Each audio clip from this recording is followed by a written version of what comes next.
In 1962, a young comic book art, you know what Spider-Man is. I'm reviewing all the Spider-Man movies. So first things first, the tone in all the Raimi films, all of them have this vibe of just trusting the audience to go along with the silliness. If you're not on board with some goofy shit, turn the movie off. And this isn't just the plot, right? This is down to the filmmaking itself. It's very Sam Raimi. My favorite quirk of these movies are the extras. So the movie's just going along, and every now and then they'll just cut to these extras who is maybe a bit too extra. It's Spider-Man! Comes up his hands, ropes come out, and he climbs up the ropes like a spider web. Whoa! He stole that guy's pizza! The movies as a whole are deeply unserious, and that quality gives the Raimi films a supremely likable energy. Although I will say about Tobey Maguire's performance in these movies, he's a bit flat at points, and all the scenes that deal with him and Mary Jane kind of fall flat. They do this like love triangle thing, and it's really boring, and it's easily the worst part of the movie. So Peter decides to make some money off of independent wrestling. Like that would ever fucking happen. It's so funny to me that Sony tried to greenlight an El Muerto movie when they could have greenlit a Bonesaw origin story, and so many more people would have been interested in that. At this point, we meet J.K. Simmons playing J. Jonah Jameson. What do I need to say about him? He perfectly encapsulates the spirit of this character. Meanwhile, Norman takes some PEDs, steals a green exoskeleton, and assassinates his co-workers. We've all been there. The CG in this movie has aged really poorly. It's so cheap to look at bad CG and say it looks like a video game. This looks like beneath video game level. And I guess while we're on like suits and CG, what were they fucking thinking with the Green Goblin suit? It's all one color and he looks naked for some reason. Oh boy. Willem Dafoe, while I'm on Goblin, he nails this part. He knows exactly what kind of movie he's in and just how to ham it up in that perfect way. It's great. The fight scenes in this particular movie blow ass. They look like beneath Universal Studios stage fighting level bad. And then we get this hilarious scene where Goblin is talking to Spidey. Right. Here's the real truth. And even though the scene is silly, I really appreciate the fact that like the villain and hero are actually opposites of each other. Spidey and Goblin get great power. I just realized my light's in the way. Has that been there the whole time? Oh boy. You know, they both receive great power, but Goblin and Spidey deal with that in different ways. Goblin has no sense of responsibility. He's just using his powers for his own gain, whereas Spider-Man is the opposite of that. It's very simple stuff, but it's effective. The plot in this one is very rushed, probably because they're fitting two origin stories into one movie. Like, Goblin figures out that Petey is Spider-Man through blood-related shenanigans, and then he just decides to troll Aunt May. Deliver us. And then he just decides to almost kill Mary Jane, and it just feels disconnected. Another thing that's weird about these movies is they all have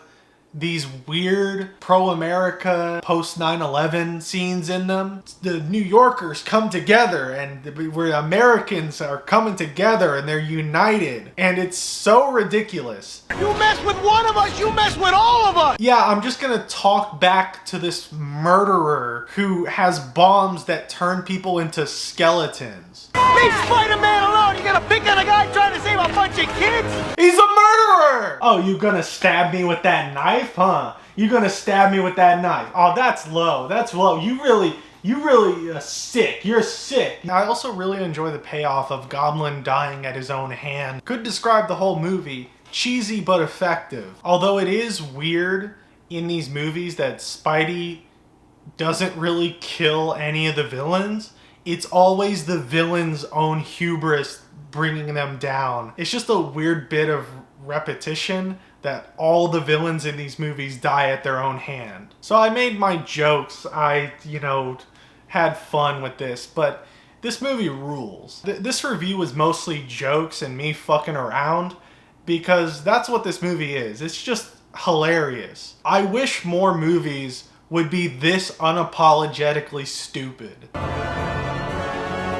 This movie is great. Part of what makes this movie so brilliant is it really gets to the heart of what makes the character so beloved. The whole metaphor for growing up thing, the juggling all these new responsibilities. And this movie is such a perfect exploration of that. It's way more focused on Peter's juggling act that is his life than Villain of the Week. The whole first act is surprisingly grounded. It's really light on action. It's just building the character and his situation. Seeing all of the aspects of his life struggle because of this newfound power really gives us catharsis when it all works out in the end. It's really good, effective storytelling. This whole arc is the heart of the movie and why it works so well. And then we get this transcendent operating table scene, which is just a horror scene. The arms are puppeteered whenever possible, both in this scene and across the whole movie. It gives them so much weight because we can actually connect them to something tangible. And it's just so much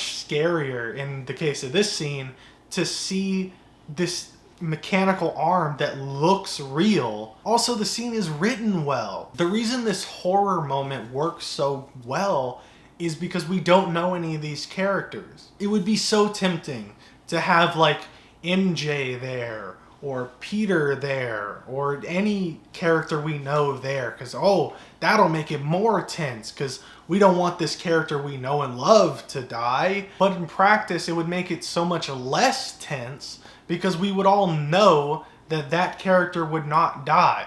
Spoilers for later in this review, but there's a scene in The Amazing Spider-Man, right? Where Gwen is hiding in a little closet thingy and the lizard is like stalking the room after her. And it sucks. It's a terrible moment because we all know that Gwen isn't going to die. This important of a character would not die in a horror scene, which would mean this whole horror segment would not be tense anymore. So having just a bunch of rando characters adds so much to the tension because we are genuinely worried if these people are going to make it out or not. Because if they do or don't, then it doesn't affect the plot that much. So either one is conceivable. We're introduced to J. Jonah Jameson's son, who is an astronaut and getting married to MJ. And why? I don't understand why this character exists. Well, I do. I get it in the sense that he exists as a plot device to drive a wedge between MJ and Peter, right? So that part I get.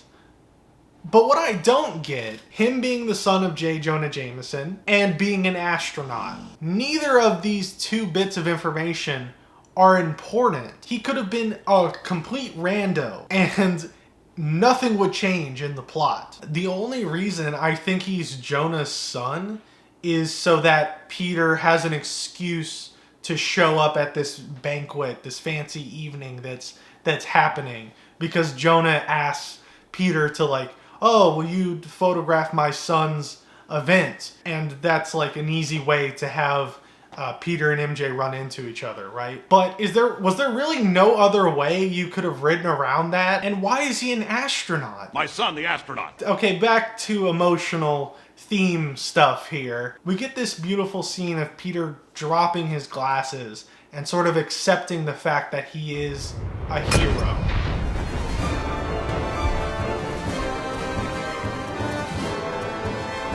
I think this movie is an example of telling your stories well. Oh boy. Because on paper, this is a very formulaic story, right? Hero has a crisis of confidence and then finds his self-confidence and decides to be a hero again. That's a very formulaic story. We all feel like we've seen that somewhere before. The movie's execution of that idea makes it so much more powerful. The whole movie leading up to this point has been kind of miserable.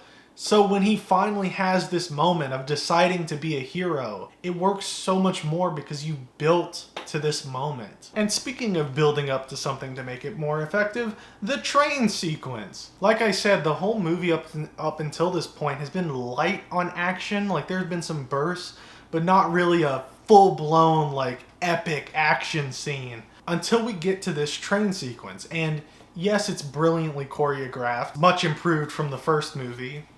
You know, it's also because we've been waiting for this.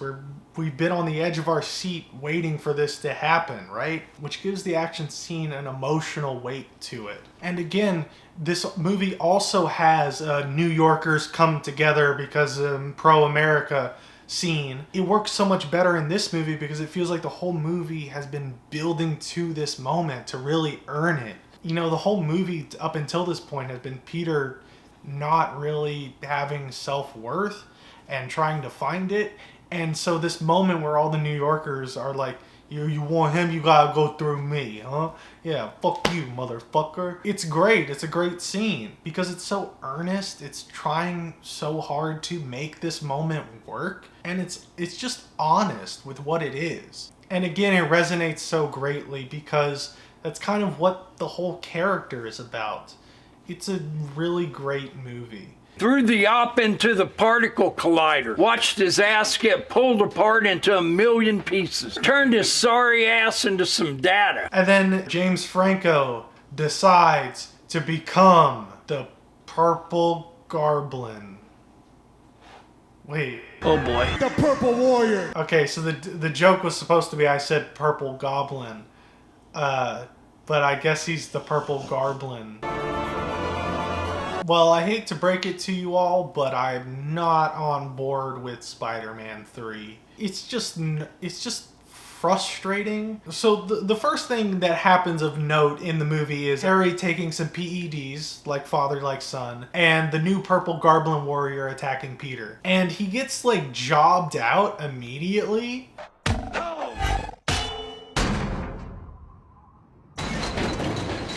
And gets amnesia. And spoilers, but at a certain point in the movie, he just gets his memory back. Which means this whole amnesia subplot is just there to delay Peter and Harry's fight. And it's when this happened in the movie, which is like 30 minutes in, where I realized that the movie up until this point had just been tying off loose ends from the previous movie. So anyway, a random meteor falls and a symbiote crawls out of it. Don't worry though, it does nothing for like a full hour. But what I don't get is why not just give him the suit now?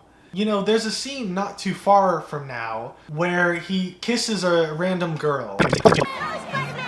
And it's just because I guess he's letting fame get to his head, which is not brought up in the rest of the movie. Wouldn't it just make so much more sense if he already had the symbiote attached to him and that's why he decided to kiss this woman? Spoilers, but a big problem with this movie is how rushed Peter's downfall at the hands of the symbiote is. You know, he gets the symbiote one scene and then the next scene he's murdering Sandman in cold blood. Good riddance. Like if I didn't know any better, I would assume that the suit just instantly makes him a dick. And so any emotional beats you try and cash off this suit are gonna bounce. There's a scene where he hits MJ.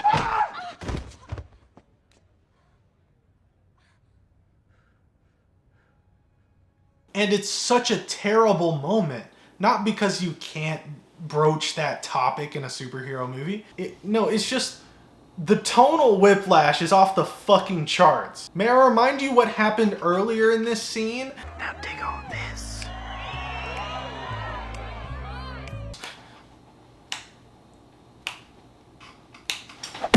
Bitch! The movie didn't build to this. It wasn't paced well. It wasn't constructed to all lead to this moment.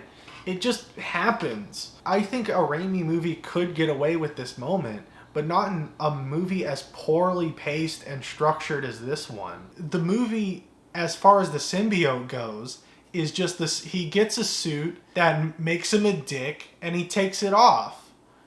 Great. But a scene that does not have an emotional check bounce, that's a clumsy segue, I know, is the Sandman particle accelerator scene. So we meet this guy, Flint Marko. He has a daughter, and he falls into a particle accelerator. The machine turns on, and we get this horrifying visual of Flint's hand melting away in front of him, and soon his whole body. And we get this beautiful scene with absolutely no dialogue. It's just this wonderful little short film of Flint adjusting to his new powers. This like haunting progression of him realizing what he's become and eventually coming to accept that. And what I love about this scene is the restraint, not having any dialogue. Just allows you to feel what the scene is trying to make you feel, and it doesn't really need to have dialogue explaining it. And another thing I love about this scene is how much it respects the source material. You really have to respect the source material to even think of doing a scene like this. You know, a lesser writer would have just looked at Sandman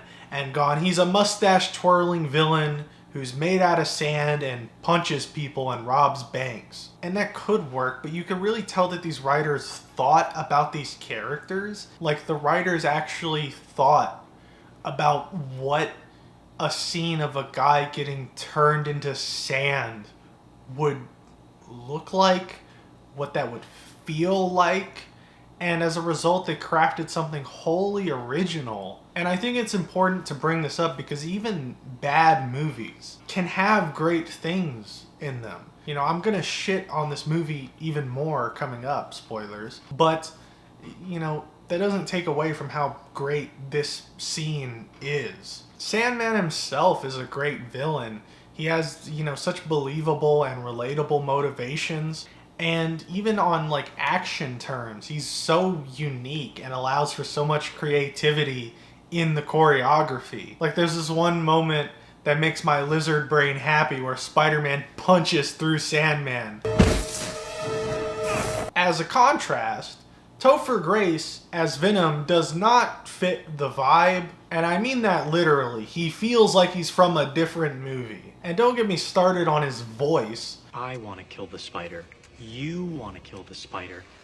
Together, he doesn't stand a chance. Interested? He sounds like if I voiced Venom. Interested? Then we get another really poignant scene, and probably my favorite Stan Lee cameo. You know, I guess one person can make a difference. Enough said. Okay, now let's get to the shit. They retcon Flint as being actually the guy who killed Uncle Ben. What the fuck? Just in general, retconning a hero's origin story to involve the villain they're currently fighting is always so lame. But when this first happened, I was like, oh, okay, you know, that's stupid, but it's gonna lead to this good emotional moment at the end where, like, Peter forgives Flint, right? And that does happen, but not before they retcon the retcon, and they reveal that Flint actually shot Uncle Ben on accident. Then I saw my partner running over with the cash, and the gun was in my hand. If you're trying to build this moment of Peter finally forgiving the man that killed his uncle, why would you try and make the guy he's forgiving as easily forgivable as possible? So what actually happened was Flint was running to the car, right, to rob it, but he tripped on a banana peel that was on the road, and he did 2 backflips, accidentally shot the gun. It ricocheted like 5 or 6 times, we're not entirely sure, and then hit Uncle Ben in the chest. Like, yeah, forgiving someone for accidentally murdering your uncle is still a big deal. I'm not arguing it's not. It's just like, why would you set up that he has to forgive the man who killed his uncle and then swerve with he has to forgive the guy who killed his uncle by accident? Let's set up this really interesting character moment. But then at the last second, we're gonna rewrite it so that it's still an interesting character moment, but just not as interesting as what we teased you with. Most of this movie is just messy, but I think this actively sucks. And we've arrived, folks. We have arrived at Emo Peter / Bully Maguire. It's, strange.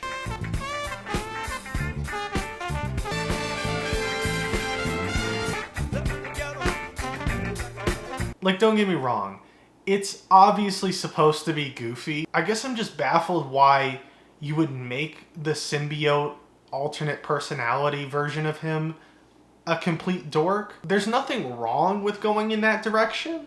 I just don't see why you would go in that direction. Okay, so at this point in the movie, Harry has gotten his memory back, and he forces MJ to break up with Peter under threat of hurting her. I hate that shit. Can we be done with this love triangle? I've never cared about the romance in these movies. It's always been the weakest part. I actually like the direction they were going in this movie, where it's a more mature look at things. Yeah, MJ and Peter are kind of happily ever after, but you know, there are still problems. Nothing's ever perfect. But it just leads to more love triangle shit.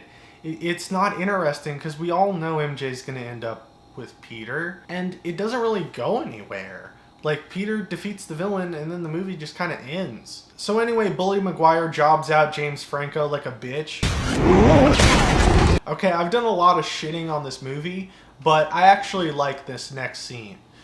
Peter goes to a church to get the symbiote off of him, and meanwhile, Eddie Brock is there to pray to God to smite down Peter Parker. I want you to kill Peter Parker. I love when a villain is just a hater, but the scene is so well done. You know, you get the iconic visual of him like pulling the symbiote off as it tries desperately to stick to him, and the symbiote attaching to Eddie is really horrific. Credit to the CG people for the whole movie, really. It looks really good. But specifically how they animated the symbiote, it's just rendered so well. Like, the texture looks so gooey and gross. Not as good as the operating table scene in part 2, but a worthy adversary. And then we get another dumb bit of writing where Harry's butler just grows a conscience all of a sudden and decides to tell Harry the truth that his dad was evil. Why not at this point? Fuck it. So Harry heroically joins the battle, fights alongside Spider-Man, and dies like the bitch he is. Rest in peace, you new dead purple Goblin Warrior bitch. Okay, I shit on this a lot, but I don't think this movie's bad. It's just frustrating. It's frustrating because I know there's a good movie in here if you just gave it a couple more drafts in the writer's room. I was never bored watching this movie, but it's just so messy that I can't really get into it that much. It's weird how this trilogy is so similar, but I felt such different things watching each one. 1 is funny, 2 is amazing, and 3 is frustrating. So these movies go for a more modern, boring approach. A lot of people criticize Andrew Garfield's portrayal of Peter. He skates, he has nice hair, you know, he's not as geeky as Toby. And I get that, but I don't think it's bad on its own to change things. He still is a nerd. It's just a different kind of nerd. He's like a cool, sexy nerd. And I think the main problem is that it's just a bit easy for this character. It just feels a little easy for him at times. For example, in this movie, he tells Gwen that he's Spider-Man. They've not really been together that long, and he's not even really Spider-Man yet. Like, the scene after this is him deciding to help people. Up until this point, he's just looking for Uncle Ben's killer to murder him out of revenge. He's just been a vaguely menacing dick. Come on, let me go! Stop it! Dude, that isn't funny! It is kind of funny, man. A lot of this movie just feels like a Cliff Notes version of the Raimi trilogy. Like, we're gonna do a lot of the same things the Raimi trilogy did, but we're gonna like rearrange the order they happen in and do it a little differently, but not too differently. There's this hilarious moment where Uncle Ben is giving the "with great power comes great responsibility" speech. But for whatever reason, they don't want to say "with great power comes great responsibility." So he's like tap dancing around the phrase. That if you could do good things for other people, you had a moral obligation to do those things. Sometimes in life, you will be granted abilities, and it is your prerogative to be diligent about those abilities. And the things they do try and add to the mythology are stupid. Like they try and build a mystery around Peter's parents, much to my chagrin. I hate that shit. Leave it out of there. Probably the best thing they add, or the most unique thing they added, is the romance between Peter and Gwen. It's so overplayed that it's annoying, and also just weird soundtrack choices. Like there's this one scene where they're fucking... Anyway, enough general talk. Let's get into specifics. Why did he do that? What did he mean by that? I mentioned earlier that he's trying to get revenge on his uncle's killer, right? And meanwhile, he's talking to Gwen, and they agree to date, and he meets her parents, and we get this scene where Gwen's dad, the police chief, is like, yeah, Spider-Man's a piece of shit. And Peter's like, oh, I think he's a great guy, actually. And he's like helping these criminals get off the streets. And it's weird that Peter is lying through his teeth. He's saying, oh, I'm protecting people from criminals. I'm doing good. As a lie to save face in front of his girlfriend's dad. And then Peter decides to help save this kid who's in a car dangling over a bridge, right? It's presented as, oh, he's finally done the right thing. He's accepted the responsibility or the diligence in his abilities. But he's only doing this out of shame. He never considered doing good until his girlfriend's dad was like, yeah, Spider-Man's a piece of shit. I don't like him. And he's like, I want Gwen's dad to like me, so I'm going to actually help people now. And I know that's not what the writer intended, but it's like, but it really comes across as he's only deciding to do good things, not because Uncle Ben taught him to do good things. No, because if that was the case, he wouldn't have gone on this revenge quest in the first place. He's only deciding to give up this revenge quest because his girlfriend's dad shamed him a little bit. And there's not even a payoff to this revenge quest. Like, I thought the ending of the movie would be he finally meets Uncle Ben's killer and he like forgives him and he just ties him up and gives him over to the police, right? But no, they just forget about it. Like after this scene, he just gives up the revenge quest and never thinks about the guy who killed his uncle, who is still presumably out and about in New York. So Peter tries snipping a pic of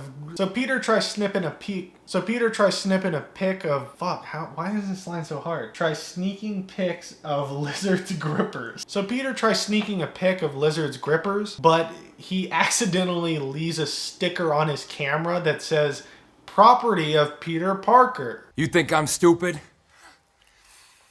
They try and do like a New Yorkers come together scene like in the Raimi films where Spidey's hurt, right, and he can't swing. And all the construction workers move their cranes in a straight path so that Peter can swing across these cranes. I don't hate this moment. I like what it's going for. But I think the tone is all off. Like, this movie has not been that silly or goofy or lighthearted. So doing a moment that feels like it's from the Raimi films feels so out of place. So Gwen's dad helps him and then dies. And he makes Peter promise him to not date Gwen. I'm only human after all, don't put the blame on me. And that's Amazing Spider-Man. Overall, it's okay. Again, I really shit on it, but like Spider-Man 3, it's just more frustrating than anything. It's one of those movies where the most interesting things to talk about are the negative aspects. There's a lot of things I didn't mention, but the reason I didn't mention them is because my opinion would boil down to, it was alright, it's okay, it's forgettable. Okay, let's start with some positives, shall we? Because spoilers, this is the worst Spider-Man movie. I want to at least start positively. The scene of Spidey helping this kid who's getting bullied and like rebuilding his science project. And I wish more Spider-Man movies would lean into the friendly neighborhood part of his character. The scene where he's sick and he's like, I'm Spider-Man. That's cute. In general, I like this movie when it doesn't have a plot. The movie kicks off with dumb shit. It's this spy thriller stupid shit scene. We're going back to this mystery revolving around Peter Parker's fucking parents, and no one cares. I don't know what the stakes of this scene are, because we know Peter's parents die. This sequence doesn't even really come up later. Like, I don't know why this is here. Spidey's stopping a crime or whatever, and there's 5 billion cop cars for no reason. Meanwhile, he's late for his graduation as Gwen is giving a speech. She's giving this speech like, death comes when you least expect it. Our life is short, but we have to make the most with what time we're given. Gee, I wonder if anything bad's gonna happen to Gwen. I know we all think that we're immortal, but like our brief 4 years in high school, what makes life valuable is that it doesn't last forever. And it's here I noticed that Andrew Garfield is doing this weird Brooklyn accent. Yeah, you better hurry up. Party's over. No. You gotta get a job. Party's over. Gotta get a job. He wasn't doing that in the first movie. My dad left a briefcase. That's all I got. Briefcase full of junk. Briefcase full of junk. Why is he doing it? And we get a fucking all-timer line read here. Just one guy. Just one Spider-Man. Or woman. We don't know. For sure. Whatever. You can tell this is the worst Spider-Man because he listens to Philip Phillips unironically. You know, I feel bad for all of these actors. Some of these lines are so fucking awful that, like, how would you read that line in a good way? He can do everything else a spider can. You're a fraud, Spider-Man! Peter finds an underground lair, right? And it's revealed that his dad... What is the fucking reveal? Peter's dad injected his own blood into the radioactive spiders. So, essentially, it means that if anyone else was bitten by one of the radioactive spiders, they would have just died. It wouldn't have worked. They would not have gotten spider powers. It's Peter, because, you see, Peter's special. He has the right blood in his body. That's why he's a hero. Way to remove what makes the character special and likable. So Harry forces a guy at gunpoint to make him a Goblin, and he just crawls to the Green Goblin suit, because fuck it. So Spider-Man has a fight with Electro, and Electro gets run over by Gwen. Great villain of the week there. Really didn't pose a threat to Spider-Man.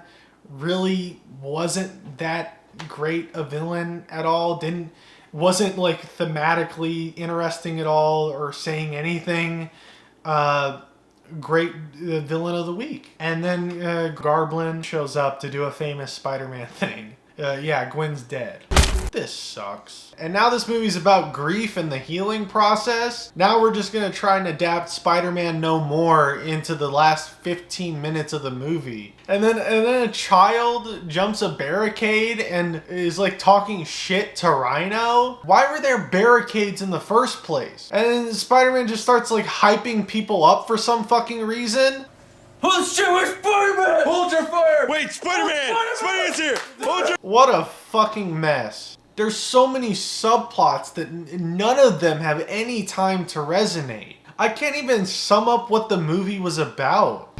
So for the next half of these Spider-Man movies, they all range from good to great. And most of the good stuff in these movies are either analyzed to death already or plainly obvious just from watching the movie. So I don't really know how much I could add to a review of it. So these ones are going to be a bit shorter than all the ones that have come previous. The thing with MCU movies is I really enjoy them, but I always struggle on rewatches. If you try watching it a second time, it's just boring because you've gotten everything you need to get from the movie. I talked about this a bit years ago in a review about 1114, where the real selling point of the movie is just seeing how the events unfold. And once I've seen the events unfold, I'm kind of done with it. Like, I don't need to watch it again. And that's true with a lot of MCU movies. And it's true for this one. This whole movie goes for a more coming-of-age high school comedy approach, much more focused on interpersonal dynamics, which is a great idea. I love doing that. I think it's a great direction to go with these characters,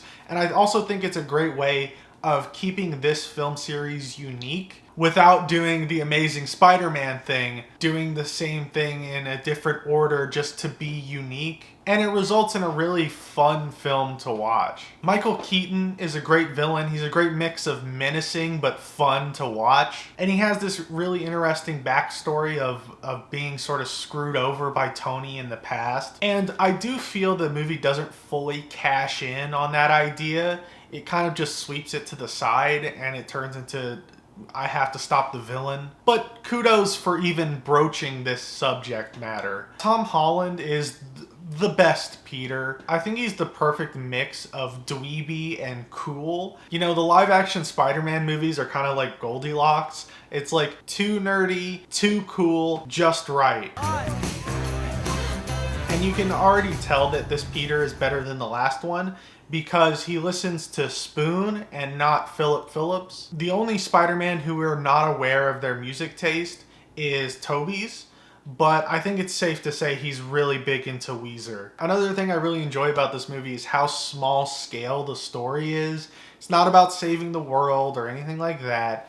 It's just stopping like an arms manufacturer. And I think a great way that they make that work is by having this Spider-Man be scared and unsure of himself, which makes the story feel really important even if the whole world isn't at stake. The whole strength of the MCU really is the character writing. Like, Tony's character is so well realized. Like, in this movie, he's so afraid of Peter essentially becoming him. And of course, we get the whole reveal with Vulture.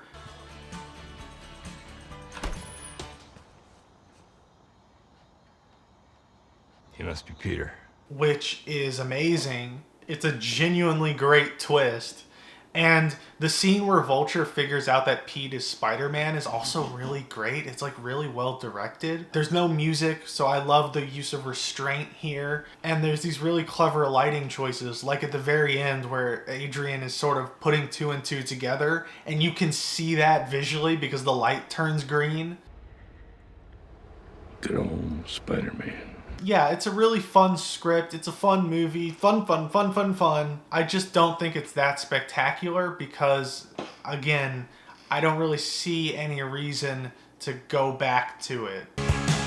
The first thing that struck me about this movie is how happy I was to see the characters again. It's like a new season of a TV show you love. You just love catching up with the characters you know so well. By the way, travel tip, you should probably download a VPN on your phone just so that the government can't track you while we're abroad.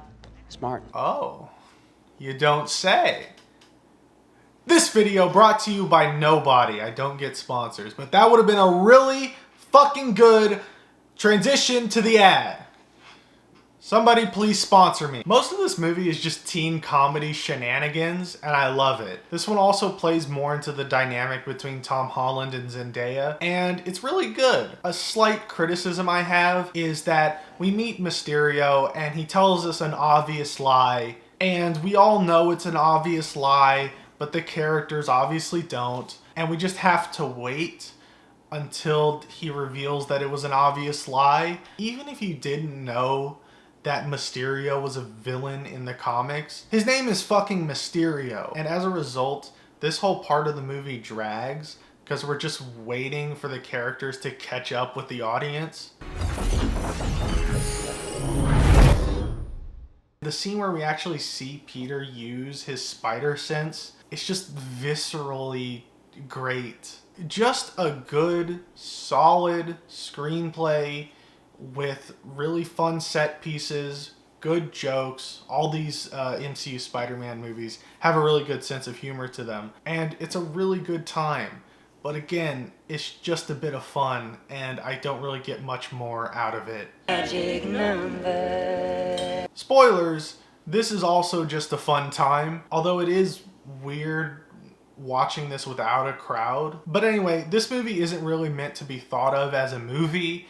It's basically fan fiction, but in a good way. It's just a fun excuse to bring all the characters from the previous movies back, although no Garblins, and have cute little character moments between them. And it works as that. I'm also glad that Andrew Garfield and Jamie Foxx actually got to reprise their roles, because again, I felt bad for all the fucking actors in Amazing Spider-Man 2. At least they get to be in a Spider-Man movie and not have to read dog shit lines. I also like that Electro is yellow now.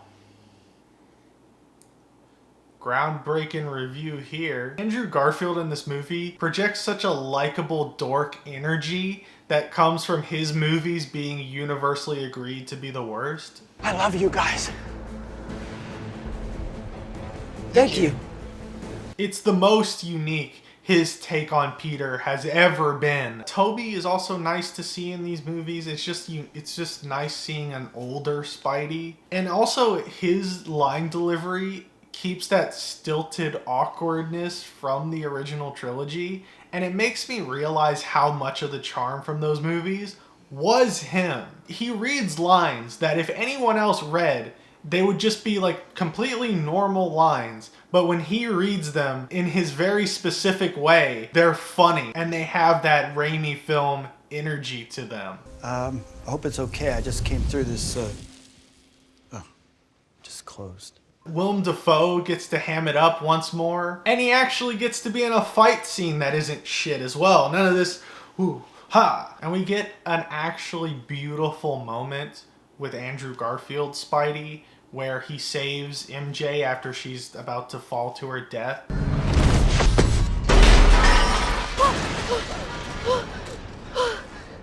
Are you okay?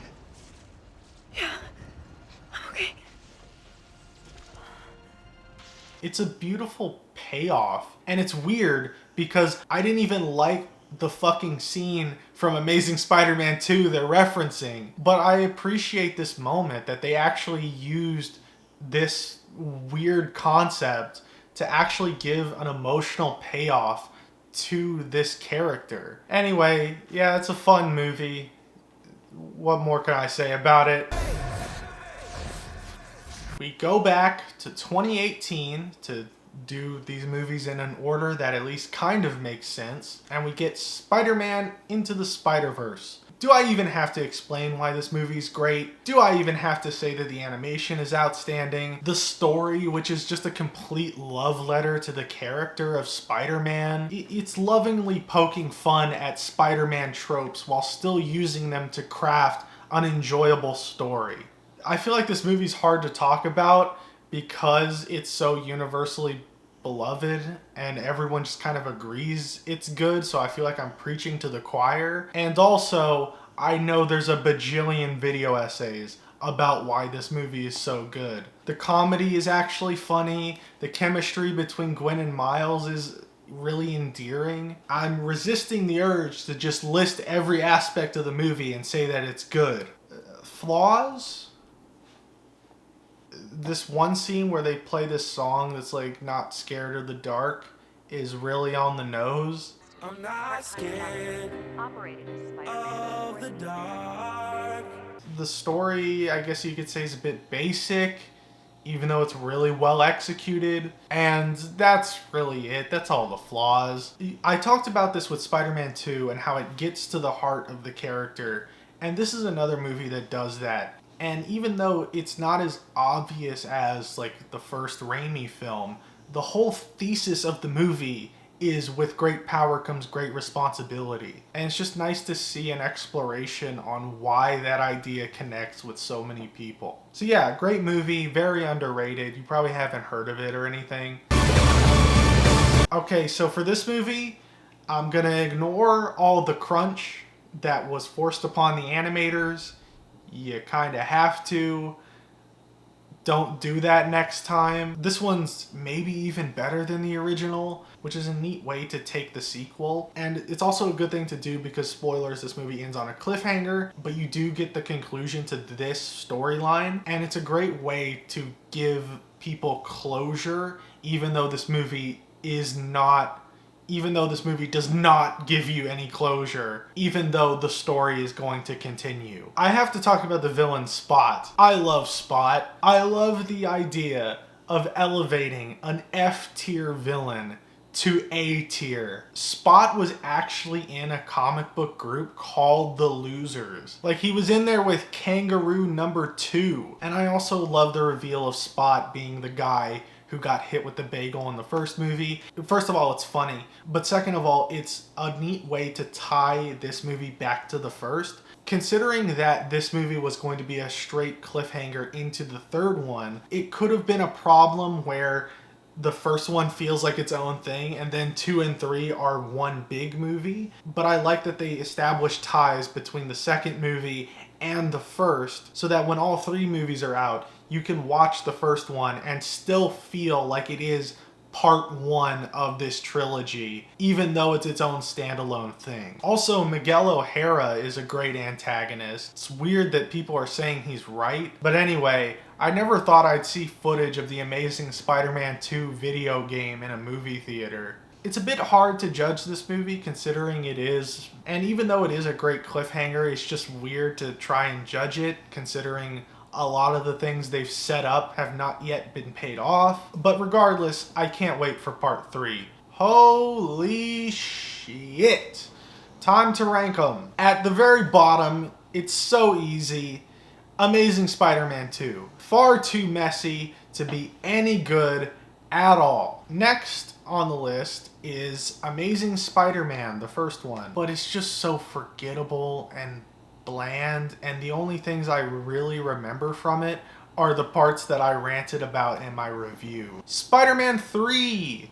It has such great moments in it, but it's just too messy to really grab me. Spider-Man Far From Home. I think it's important to mention, at this point, we're into solidly good movies. Then we have No Way Home, is probably the most fun out of any of the MCU movies, but it is kind of not a movie. Next we have Spider-Man, the original from 2002. I was tempted to put this one spot higher, but I can't in good conscience do that because I think most of my enjoyment with this movie is ironic.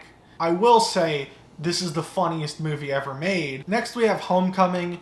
I really enjoyed this one. I think this is easily the best MCU Spidey film. Just all the character drama stuff works so well, and it has that amazing twist with that amazing scene I talked about. It's a really fun teen comedy that also has Spider-Man in it. And then we have Spider-Man 2. Really mature take on the character, which is weird considering some of the shit that's in this movie, but it's such a well-constructed story and the action scenes are fucking amazing. Great movie. And number 1, both Spider-Verse movies.